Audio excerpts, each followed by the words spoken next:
যেটা দুনিয়ার কেউ পারে না, সেটা পারে কে? আল্লাহ তালা দিয়ে দিবেন, আল্লাহ তালা করে দিবেন। এবার দিয়ে একজন লোক আমার খুব পরিচিত, ঢাকায় শিক্ষা ভবনে চাকরি করতেন না, খুবই সৎ মানুষ, খুবই ভালো মানুষ। উনি মারাত্মক ক্যান্সারে আক্রান্ত, অবসর হয়ে গেছেন বেচারা। তা আমি খুব দোয়া করছি এবং খুব পেরেশানও ছিলেন। এত ভালো মানুষ, জীবনে মানে একেবারেই এই জায়গায় বসেই ঘুষ খাইতেন না, এটা সবাই জানে, একেবারে স্বচ্ছ মানুষ, জটিল রোগে আক্রান্ত। তা আমি সাহস করি, ফোন করি না যে এত অসুস্থতার ভিতরে। অনেকদিন পরে ফোন করার সময় ভাবছিলাম যে বেঁচে আছে না মরে গেছে, কারণ পাকস্থলীতে ক্যান্সার, এই জায়গায় ক্যান্সার হলে তো বাঁচার কথা না।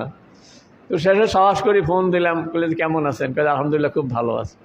রোগের কী অবস্থা? এখন খুব ভালো। কি বলে?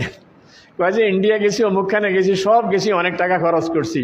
শেষে একজনে বলল যে সূরা আনআমের 17 নম্বর আয়াত, ওয়াইয়ামসাসকাল্লাহু বিদুররিন ফালা কাশিফা লাহু ইল্লা হু ওয়াইয়ামসাসকা বিখাইরিন ফাহুয়া আলা কুল্লি শাইইন কাদির। কয় এই আয়াত প্রত্যেক নামাজের পরে 3 বার পড়বেন। অর্থ হইল যদি কোনো বিপদ আসে আল্লাহ ছাড়া এটা কেউ এটা সরাইতে পারে না। আমি 3 বার করে পড়ছি আর আমার রোগ একেবারে ভালো হয়ে গেছে। আমি আশ্চর্য হয়ে গেছি, হুজুর একিনের সাথে ভরছি, দেখছি যে দুনিয়ার কোনো ডাক্তার আমাকে ভালো করতে পারবে না, ভালো করতে পারে একমাত্র আল্লাহ।